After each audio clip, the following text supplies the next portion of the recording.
welcome to another episode of Bruncheon TV with Melanie. I'm Melanie, and my only goal with this channel is to educate, connect, and inspire you. And today I'm so excited because I'm sharing another interview with one of my dear friends, DJ Keelez.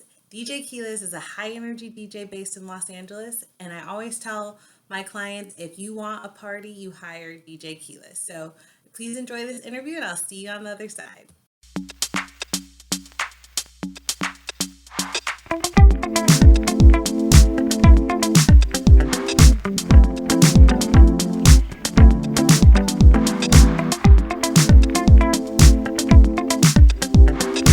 Hi, BB. How are you?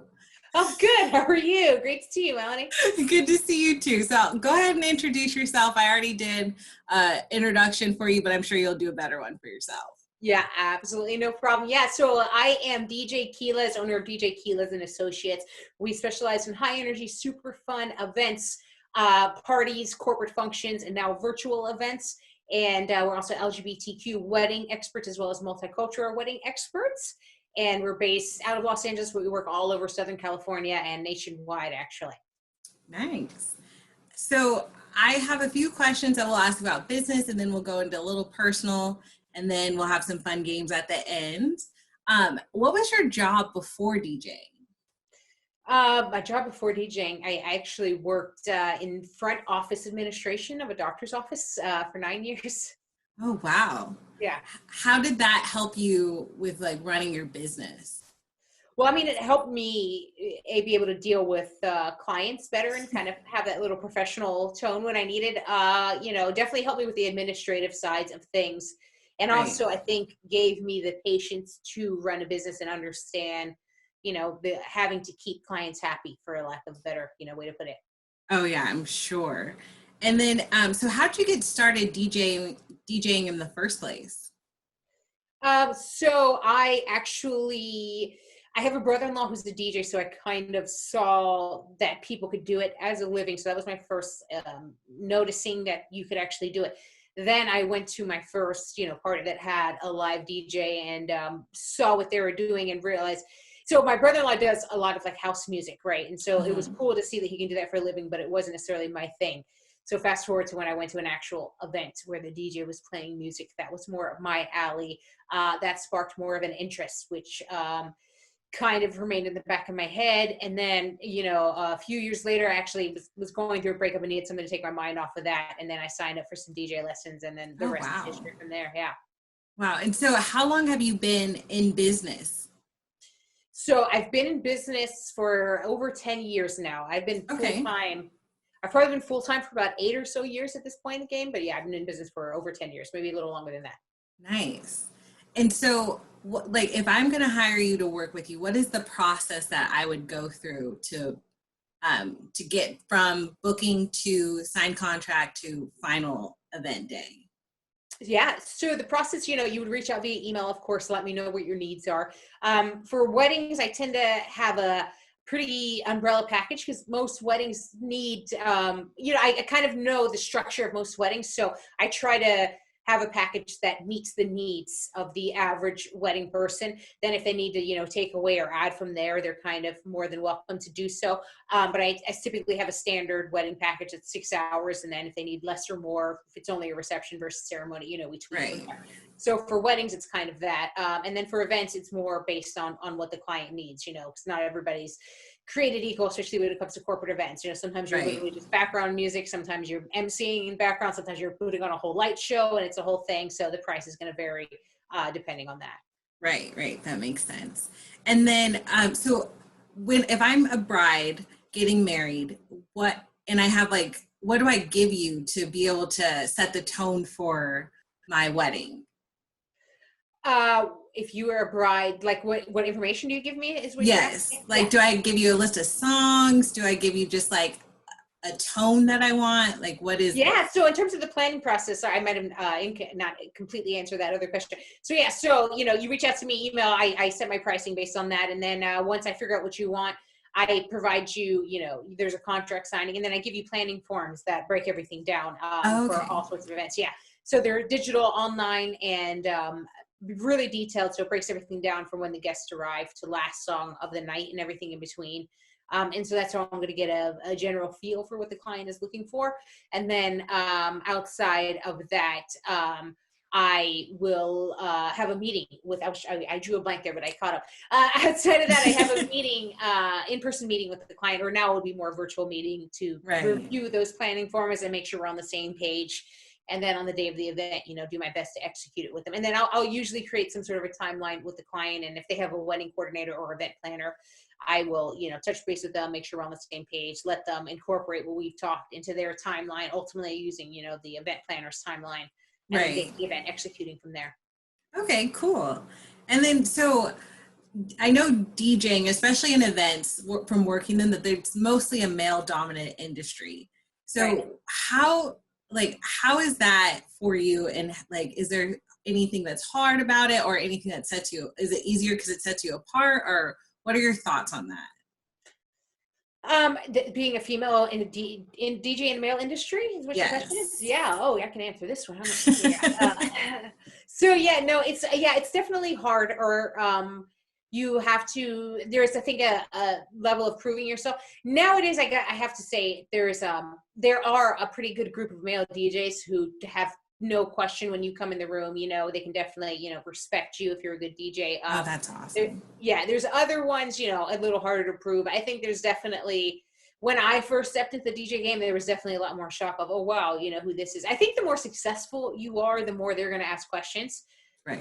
If you're just like, oh, I'm just a DJ, then it's not so awkward to them. But when you start coming equal to them, charging more or showing up in different places, that's when I think they're going to start asking more questions. But so you definitely have to prove yourself a little more once that starts to happen. You have to earn their respect and be able to, stand your, ground. And when people, because you're going to walk in a room and people are going to say, hey, where's the DJ? Or can I talk to the DJ? And you're like, I'm the DJ, and they always assume that they're supposed to be a guy.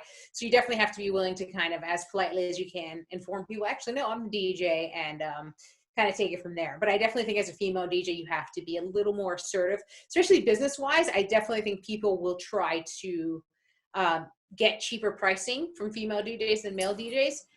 So I really think you have to stand your ground and say, hey, here's what I charge, because I don't know. I think it might be a negotiating tactic. I think that they might, think they can negotiate with you. You might have a softer heart or something like that. I don't know. Maybe some female DJs are a little softer on that. I don't know. But I have found in my experience that, you definitely have to be prepared to, show your value and prove your value, a little more. I mean, I guess guys have to prove their value, but I think especially for weddings, sometimes they can just walk in and people kind of trust that they're a wedding DJ. Whereas a female, you have to walk in and start really playing, letting them know and painting the picture for them to know what your experience level is before they start to trust you like that. Yeah, it's like, she's the DJ. You're like, yeah, actually, I am the DJ. Right.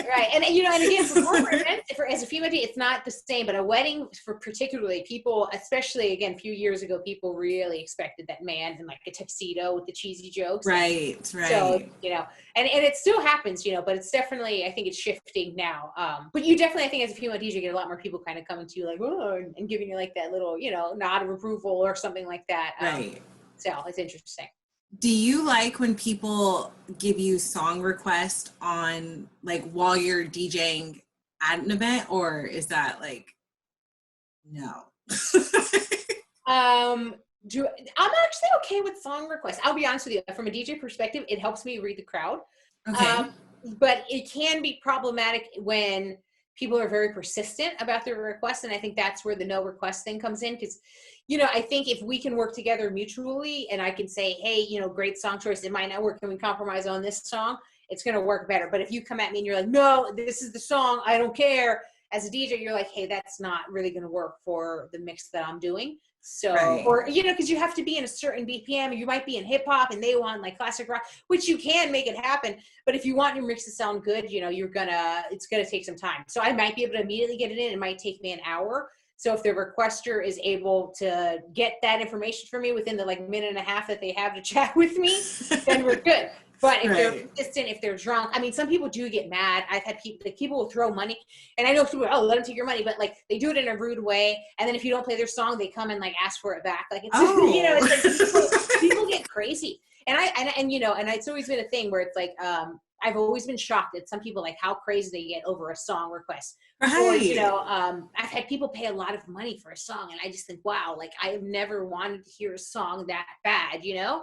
But it is what it is. I'll take the tip, but it's interesting. It's very interesting. That's very interesting. I could think of a lot of things that I'd spend my money on, and paying for a song I don't think is one of them. Right. No, you know, look, most people are really good. I mean, like in my experience for weddings, especially, you have people that request songs, and it's like, for the most part, what your couple has given you is pretty similar to what their guests have, because they're all friends, especially the similar age guests, right? It's the older people that are going to throw you off, are going to be like, oh, wait, I wasn't expecting that. But you kind of know, you know, at the end of the day, an older request is going to throw you off. It's like, so put something we can dance to, because they want a slow dance, and that's what they consider dancing. So you have to be prepared for that. Or like they want, you know, some classic rock or Elvis, you know, you just have to have those in your back pocket. But for the most part, a couple and guest are super similar. And then, so the requests are really expected and easy to accommodate. It's the off the wall ones and the ones that people are crazy. But at the end of the day, if they come and they request a lot of songs, I have some guests that will come and just like apologetically say, hey, here's some, you know, let me give you like a $5 bill or something like that to really like, ease the blow, especially if you like whatever. Or they'll pay for their drunk friends. Those are the best. It's not the people, it's the people that come behind their drunk friend when the drunk friend has like requested 15 songs and they're just like, hey, I'm so sorry. They walk off. So it's always fun. It's always a good story to tell. Yeah, that would probably be me. I'd be like, sorry about that. And I'm fine with it. And for me, it's like, drunk people are, it's fine for me. I'm always been fine. My camera, it's got blurry, but it'll come back eventually. There you go. It's the autofocus, man. I don't know. So yeah, I'm okay with drunk people if they're nice. It's the mean people I have a problem with. So I'd say 80% of drunk people are actually super nice, but then, you know, some people, it can be a thing. Yes, I hear you on that. Sometimes I'm like, oh, when is this party over? Right. They need to go. Right, exactly. So do you have, like, okay, so if someone requests a song at an event, do you just have like a library of songs, or how do you get that song? If somebody requests a song at an event, so yes, I have a library of songs to answer your question. So I do have, I mean, I have like probably 50,000 songs or something at my disposal that I have on. Then, actually lately now if you have Wi-Fi, you can look up, and download some songs on the fly. And usually it's off of stuff like Spotify or Tidal or things like that. You can find those, and it's integrated into your software. So you can find it and play it that way if it's something obscure. So you can usually find it that way, or sometimes you have to break it to people and just be like, hey, I've never heard of that song in my life, and I don't have. Or sometimes you even feel bad because you should have the song and you're like, no, man, I totally should have that song. It's a great song. I got to download it next time you see me. I got you. Like you have to like talk to people. So it is what it is. But there are now with Wi-Fi, you have a little better chance of being able to make people happy. Okay, that makes sense. Because sometimes I'm like, how did they have that song? But that makes sense now. That I'm glad you can use Spotify and Tidal for those things too. Yeah, it helps. It definitely helps. I mean, but I only recently discovered that like 2019. So I was killing myself for a while, and when I realized, I was like, oh my god, I didn't even know you could do that. So it's like I was, you know, there were times that I would play it off the Spotify on my phone if I really wanted to make a guest happy. I would just Google it. But sometimes you even had to do YouTube. I mean, no offense, you know, if anybody legality wise speaking, I do my best. But you have to do what you got to do sometimes. Or, you know, if you want to do an impromptu song, and it's like the brother of the bride, and it's like, and she's asking you like, you know, that's be a thing. So you have to do what you have to do. But I have done things. I think I even at one point had, when the phones came out that didn't have the plug. I was at an event and I came across that. I literally had to hold the microphone to the phone and like I had to play it off. You got to do what you got to do to make guests happy. Yes, that's great. Gives you good stories. Right, absolutely. So now that we're in COVID times, and I know you've done some pivots in your business, what are the pivots that you've done, and which ones will you keep after COVID? Is in our review mirror, which is hopefully soon. What habits have I developed during COVID? So I've started working out a lot more during COVID, so I think I'm definitely going to stick to that in terms of health and everything like that. But professional wise, I mean, I think there's nothing I'm going to leave behind. I think I'm going to just probably incorporate virtual things into my events more, learning what I've learned. It's been an incredible learning process, just discovering technology like even just before this Zoom call, like, let's keep it around. No, I'm being recorded, but we had some technical difficulties. I had to swap Right. real quick because I bought a new mixer, and this is my first Zooming with the mixer. And mind you, I've recorded tons of things on the thing, but this is my first like Zoom. So you play around with it when I've had, 3 different mixers and it's all been fine. So you never know what you're going to need and what works best for your particular needs. So it's definitely been a learning process, and there's been a lot of money invested in that learning process. So I think I'm going to try my best to incorporate that. But with that being said, I think post-COVID, there is going to be a bigger need to incorporate hybrid events with virtual things, and having that under your sleeve, I think it's going to help to ease the reopening of things a little bit, because I mean, depending on where you're going to go, some people are going to go full force, some people are going to ease in. And I have events, in October where people are preemptively scheduling virtual events because what was supposed to be a convention just can't happen now. So Right. And then you're also doing premixes, right, for clients and stuff like that too? Yeah, that's what I was actually referring to when I said that. Yeah. So so the mixes that I'm doing is like they can do workout mixes. I've had a lot of requests for and like different things like that. I just did a one of the more crazy experiences during quarantine. I did a soundtrack for somebody's video. And they had a soundtrack that was made, but it was really top 40 and like I think Lady Gaga and songs like that. So when they tried to publish that video, it immediately got dinged, and it was for a marketing thing, right? It was actually for a fashion show, in fact, New York Fashion Week. So it was for something that was going to get recognized. So because of that, everybody kind of came after them, and so he reached out to me because I have done the mix for him in the past, and when it's a live show, licensing and stuff is way different than versus when it is something streamed and on the internet and can be accessed. Right. So with all that being said, I got the email like, hey, I need your help creating a licensed music mix, to which I'm like, what? I don't even know where to start with that, like licensing, like. So I reached out. My brother-in-law actually works for a record label and all the DJ that I mentioned earlier. So I reached out to him and I'm like, what is this? And he's like, it's going to be expensive, but we can see. And then ultimately, after talking with the client and going over that, we're like, it's way too expensive to get the licensing for those major songs. So we had to go like a royalty-free route, which had me on the hunt on the internet to find websites. And there are tons of websites that have. So it's like music that you would put in videos. That's what the music is for. So some of it is like super cool and some of it's really generic, and it's like all different price points, and their licensing agreements are different. Even if you have a subscription, you had to be subscribed for X amount of times, whereas other ones like, cool, take the song. And so it was really all over the place. So I ultimately got it done with all the licensing in place and a mix, and it worked out and the client was happy. But it was definitely a learning experience too with that. So now that's like another thing I think I'm going to take under my sleeve of, hey, if people need royalty-free music or something they can put on YouTube that's a soundtrack, I can now help them with that because I have that experience. So all that to bring me back to my original point of I will take this. Definitely. Yeah, because I think you're right. There's going to be a big trend for hybrid events, even moving after this. And so having that in your back pocket now is just building your business, because you can just expand even more once this is over too. Because people that didn't learn all this stuff during COVID are going to be on the learning curve, and you're already there. So that's good. Right. That's good.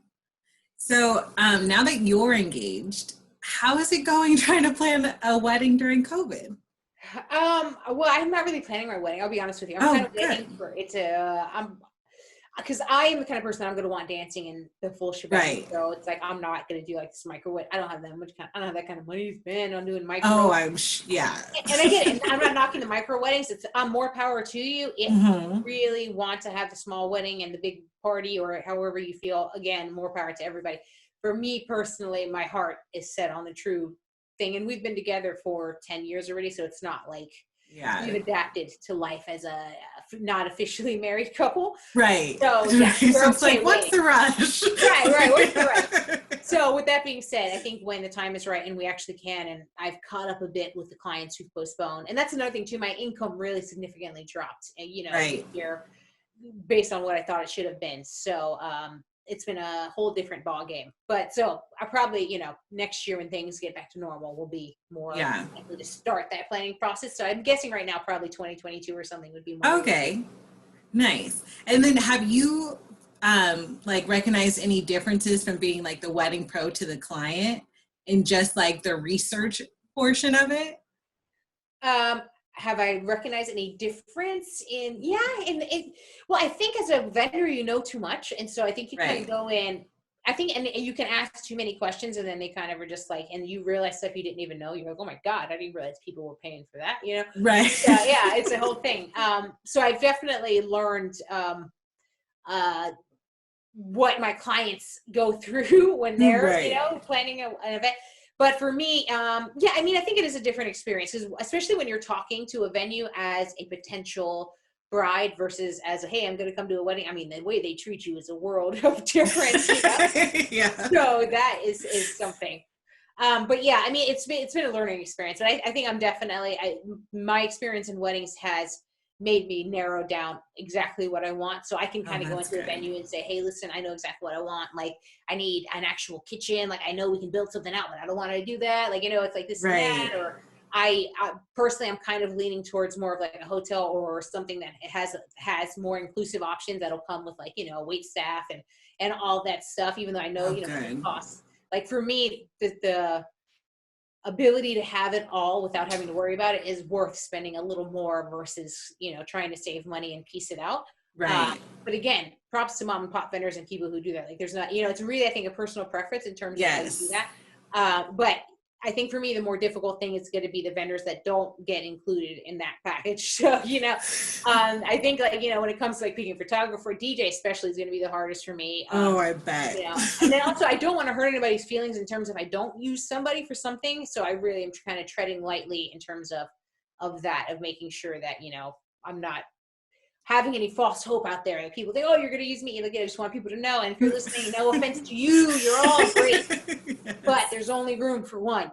Right. So, and ultimately that's going to go up to, you know, my partners. So it's not really, you know, just in case anybody's listening. So don't get mad at me. Right. Julie's doing all the picking. Right. Especially when it comes to like flowers and all that stuff. I'm going to be high maintenance music wise. And food, but I think once that's out of the way, then it's all her. And then I'm like, yeah, you know, then it's all like the pretty stuff. And I'm like, yeah, okay. You're like, that's fine, whatever. Yeah. So to get a little personal, who inspires you? Who inspires me? Well, that is a great question. I would say you know, and I don't want to get too political here, and this is going to be a really political response, and I don't mean to, please don't get mad at me, everybody, but like somebody like, you know, Michelle Obama, Hillary Clinton, people like that are super duper powerful women who, even though they're married to powerful men, still kind of stand in their own right, and they're just, you know, for lack of better terms, just badass and fierce. Those have been the type of women I've been looking up to more and more. And I think especially in the times right now, being a woman is not easy. It's gotten harder, actually, go figure, in 2020 than it was before. Yeah, and you have to deal with a lot of people who have no problem talking down to you and saying certain things. So I think you definitely have to eloquently be able to hold your own, be assertive, and understand that some people are not going to be able to take that, you know, but those are the type of women that I really, really look up to, because I feel both those examples of women, they take a lot of flack unnecessarily, and people say just some awful, awful things when you look at the stuff that they say. And even if you want to look at Kamala Harris, you know, even now, you know, like, again, not to be that, but like some people have come up with a slogan, like Joe and the Hoe, and you're like, how did she become a hoe with all of the, like, where did you get that? But again, it's the world that we live in. But the fact that, you know, she can fight through that, and you know, I'm going to optimistically put it out there that she will be our next vice president. But you know, the fact that, you know, these people can be in power and handle that sort of stuff, I think it's a really good example of what it is just to be a woman in general that a lot of people don't realize. And I think some women get it more than others, but I think at some point in your life as a woman, you have dealt with that scenario that simply because you were a woman, people felt that you couldn't do the job, you know, or they talked down to you, or they, you know, mansplained, if you will. So I really feel that, you know, people that can hold their own and go through it and and just rise above it at all costs, I absolutely admire. And I think that given the climate right now, that those three examples that I gave are really, really good examples of people who are just powering through it. And hopefully at the end of it all are going to go in the history books with a very positive light in people and inspire other women to be just as fierce as they are. Right. Yeah, that's good. And what are some of your operating core beliefs? My operating core beliefs, like in my business, or just life, business, whichever works for you. So, so my operating core beliefs, I definitely believe in, hard work, and you have to sweat a little bit. That I'm a big believer in, if you have not produced blood, sweat, and tears sometime in your career, you're probably not working hard enough. And as a wedding DJ, I've had all three happen at events at the same time. So it happens. So I'm a really big believer in hard work, brings success. I'm also a really big believer in believing in yourself and having the confidence to, again, just turn off what the rest of the world is saying and just kind of charge through and do your own thing, and really embracing your own individuality. Mm-hmm. And I think, especially in my business, I have done a really good job of branding myself as an individual, and people say, oh yeah, I know DJ Keelez, and that's, who she is, So I think that for me, that has been super important, is that when I walk in a room, people aren't going to expect that I'm walking in, with heels and a dress. That if I walk in, they're going to be like, oh yeah, there she is. And it's not going to, shock them. Right. So yeah, definitely, hard work, individuality, professionalism is a really big thing to me. I have a sense of humor, and I really don't take myself too seriously, but when it comes to business, I do try to keep myself, as professional as I possibly can be. So I do hold myself to that high regard. And then the last, core value I would say would be, which is not really a good one, but perfectionism. I really am kind of into making sure things, and I shouldn't say perfectionism, but making sure things are the best that they possibly can. Right. It's something I really hold near and dear. And sometimes when you work events, not everybody is on the same page. And I think that is a thing that when you are a little perfectionistic, it can, frustrate you. But sometimes you have to take that deep breath and understand that not everybody's on the same timeline, and it is what it is. But that has also helped me when it comes to being a DJ, to make sure that I create the best possible music atmosphere for my clients, right? So that perfectionism does help in that sense, but then you do have to turn it off when it comes to the, dealing with, other people, and understanding that just the world is not perfect in general. So you can never have this thought of it perfection, right? So yeah, definitely. Yeah, I'm definitely a recovering perfectionist. Right, too. right. I'm just trying to go with precise now. I'm just precise. Yes. Good way to put it. And then what is your driving force? My driving force, you mean outside of wealth and fame? No, I'm kidding. So my driving force, I think really my driving force is just a love for doing great work, to be honest with you. Like I love the feeling of accomplishment, and as stressful as something can be, just when you finish, how good it feels. Like I've recently taken up running.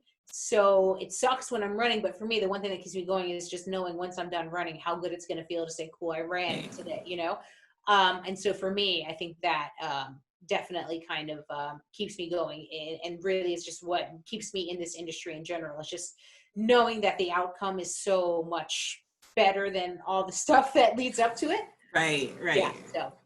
For sure. So what is one of your mama I made it moments? Like those moments that are just like, you feel like you're on top of the world and you're like, you know what, I made it. Like what are one of those moments for you?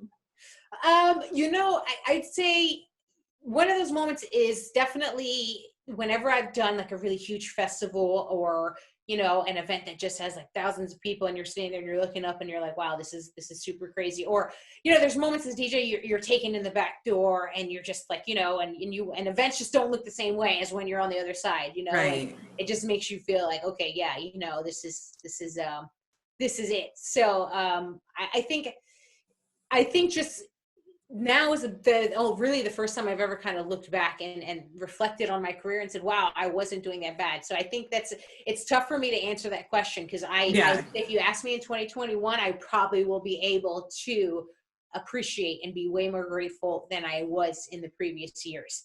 But with that being said, just, the Mama I Made It moment was just, moments when the other DJs would come up to me and they would know my name before I even said them. And it's because, oh yeah, because I searched on Google and I found you and you were on the first page and it was, great. Hey, nice to meet you, or so-and-so told me about you. Or there was a point where people were like, yeah, I talked to so-and-so about you and I know who you are. And when that started to happen, it was one of those moments where I'm like, oh wow, apparently I'm doing something right that, other DJs are recognizing me. And because I've never really been the kind of person that, went out of my way to be recognized by other people. I've always kind of done my own path.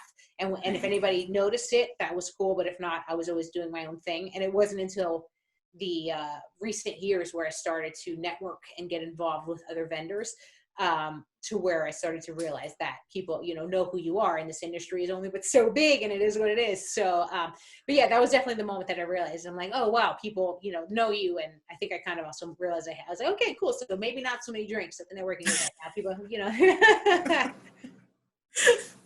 That's great. Okay, so now we're gonna play a game. I made this. I tried to make it as DJ wedding. Well, it's more wedding DJ related than like just events, but it's called Check Please or Another Round. So I'm going to say something, and if you want another round, if you like it, it'd be another round, and if you're over it, it's a check please. Okay. So my first one is long speeches.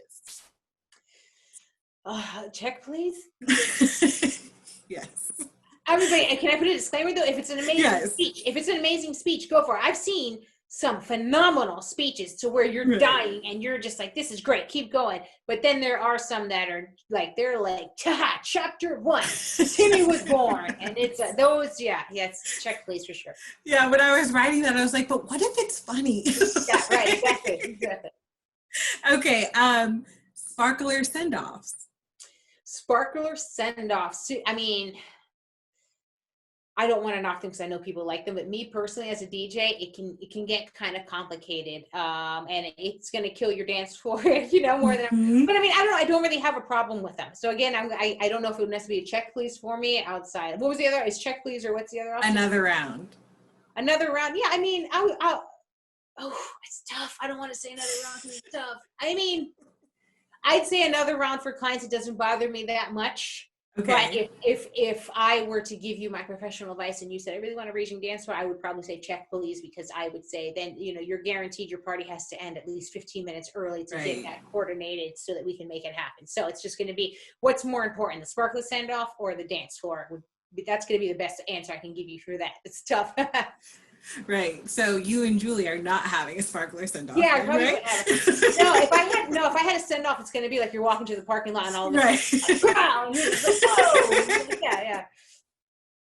Okay, and then my last one. Well, okay, I have two. What are your thoughts on K-pop? Check please or another round? Oh, so that's interesting. So K-pop is actually really popular right now. So me personally, I would say check please. It's a lot. It's a lot for me to handle right now. I'm not knocking it. I get it. There's, it's a lot. I'm not a huge super duper candy pop kind of person. And I would put K-pop very much in that like candy pop sort of vibe. And so very like teenagey sort of thing. So check please. But again, I know we're going to be hearing a lot more of it, so that answer might change a little bit because, it is what it is. But yeah, for right now, check please, though. If I don't have to, I'd rather not, yeah. Yeah. And then what about slow dances during the dance party at a reception? We can have another round. If you have a long dance floor, I'll take you another round on that. If you have like a 3-hour dance floor, let's give them some time to rest. And it might bring people back on your dance floor if you need. Okay. It's a good way. If you're cutting a cake in the middle of your dance floor, cool. Let's, another round. Let's do a slow dance to get to that cake cutting and come back again. So when it can be used, for sure. But if you have, well, I don't know, because if it's going to be dependent on your guests. So I'd say another round. Yeah. Because if it works, it works. So I'd say another round. I can't even put a time on it. Because if it works, I have had slow dances pack my dance floors before. And I'm like, well, go figure. So I can't. Yeah, just say another round. Yeah. Okay. I have one more. I just thought of this. Yeah. No problem.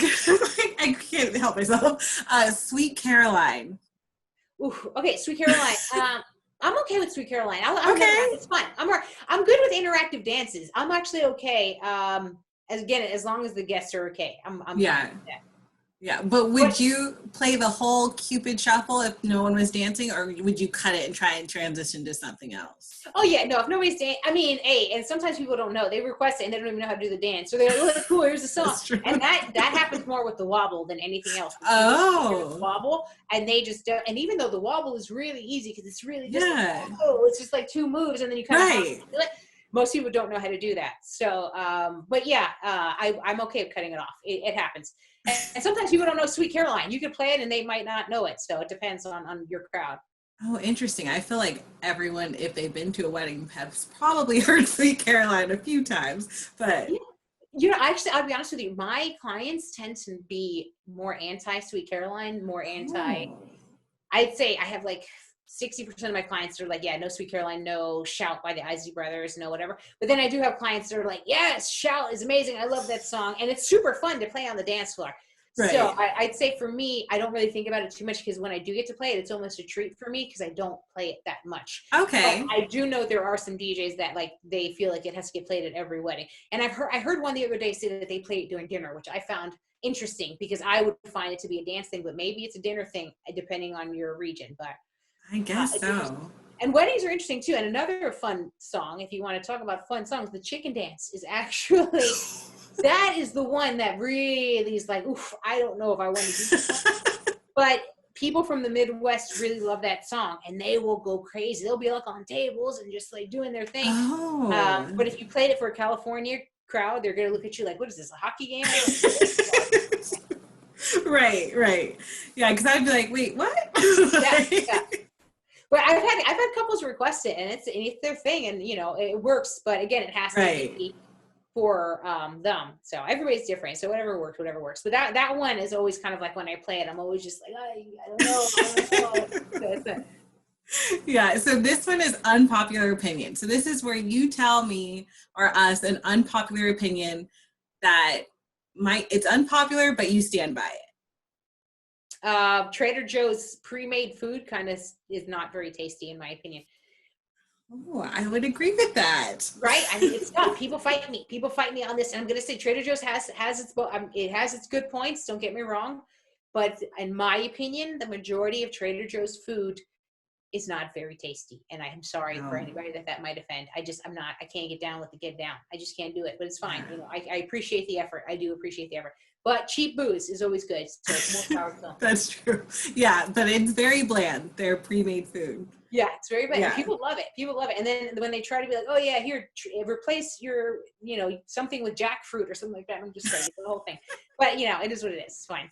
Yeah, when I worked at Paper Source, it was right next to a Trader Joe's. So I'd always go in there on my lunch break and get one of their pre-made things. And I was like, what is this? Like, I can't eat this anymore. It's so true. And you want to like it so bad. They have the salads. You want to go, you're like, oh my God, this looks great. But every time you open it up and you're like, why did I do this to myself? So yeah, sure. Yeah, I agree with you. And so this is the song dedication. So I love Art LeBeau. He's an old time DJ on, I always forget the radio station, but it's like Love Connection. I think that's what it's called, what I call it, but it might be something else. But this is where you get to dedicate a song. I'll put it in our song dedication playlist and you can tell us who you dedicate it to, and then we'll put that in there too. Okay. So you need me to dedicate a love song as well? No, that's just Art LeBeau's thing. You can dedicate whatever song you want. So you just want me to dedicate a song in general? Yeah. With their particular, I mean, you can dedicate it. You can dedicate it to anyone. So it's like, like you could dedicate, so if you wanted to do Hillary Clinton and Kamala Harris and Michelle Obama, maybe you'd be dedicating Girls by Beyonce. Yeah, I mean, that's a good one. Sorry. No. Let's see. Well, I would say that's, I know I probably should have studied this and had an answer for you and been like, whatever, but I had a lot going on. So, no worries. Yeah. So let's see. I would say to the wedding industry, I dedicate, I Will Survive by Gloria Gaynor. I think Yes. that would be a really good one to dedicate to the wedding industry, because I think we're all at the points where we are reaching our breaking points and feeling like that might not be the case, but I think we're all going to make it through. So that would be, I think, one I would want to dedicate to them for sure. Yeah, that's great. Yeah, that's really good. Okay, so this is my Oprah moment. So this, if you ever listen to Oprah's podcast or Super Soul Sunday, you probably have heard these two questions before. What is one thing you wished everyone knew? Everyone knew in general or about me? In general, or Um, whatever. no, what is the one thing I wish everyone knew? I think I wish, I would say that I kind of wish everyone knew that, not, I mean, and this is, I mean this in a nice way, but I think I kind of wish everyone, um, knew that the entire world doesn't necessarily have the best of intentions. So you have to go through life understanding that not everybody has your best interest in mind. And I know that's a really tough concept to grasp, but I feel like there's a lot of people who, have an extremely high expectation of, the world around them, and I just think it sets you up for a world of disappointment. And I found that the older I get, the more, for every positive thing there's a negative thing, and I think you just have to, yeah, and I think you really just have to understand that it's not always going to be like, kumbaya, singing around the Right. campfire. I would just say, if I could tell everybody, that is just to always, have your eye on the prize, but always have one eye open as well, if that makes sense. Yeah. Not to get dark. I know that sounds crazy. I'm not like a conspiracy theorist, guys. I'm just saying, No, that's good advice though, because that's like where the saying roll with the punches comes from. Like, it doesn't say like roll with the daisies, right. Like, Well, and then when it comes to business too, like, I think that you have to have a happy medium, because you can't be super paranoid that everybody's going to steal your business. You can't be like, oh my God, there's no way I can go and network because I can't tell anybody about anything. I can't talk to other DJs. No, there's definitely a healthy medium, because you can talk to other DJs. You can ask questions. You can do a lot of different things. But then there also has to be a point where you have to say, okay, well, maybe I'm not going to share XYZ information quite just yet, because I'm doing this for my own business, or maybe this person, or you might share it with one person, but somebody else might not be as cool with you and might be a competitor that you've never met before. So you're probably not going to necessarily be as open to sharing ideas. And I think in business, you have to kind of go into it that, and especially in business too, I think understand that some people will help you, and then you can refer to them and they'll refer back to you, and you'll never have a problem. There's another batch of people out there that will steal a client the first chance they get and undercut you and everything like that. So I think in business, you just have to, again, keep your eye on the prize, but have that one eye open, and it might happen, but just understand it's not everyone. Right. So finish this sentence. When I'm 80, I will. When I'm 80, I will still be going to Las Vegas and getting VIP tables, probably. Nice. That's awesome. I want to be there. Make sure you invite me. Oh, I want to be that old person everybody's looking at, like, look at her. And I'm going to be on the table with my bottles. Like, that's going to be me. With my little walker in one hand and the bottle That's in the other. awesome. Yeah. That'd be great. I mean, and I would like to be the VIP table. I would love to be DJing as well, still at that age, if I could do that. Right. I think that would be amazing. But I guess, yeah, I would love to be able to still have fun when I'm 80. Yes. That would be the best way to put it, yeah. Yeah, that's great. Well, BB, thank you so much for this interview. This is great. I really enjoyed this. Well, I told you, BB brings the party. If you'd like to keep following BB, her Instagram is at DJ Keelez, and it's in the show notes. Like and comment on this. Oh, well, it's YouTube, so subscribe. Subscribe to our channel and leave a comment below telling us what your favorite part of this interview was. See you next time.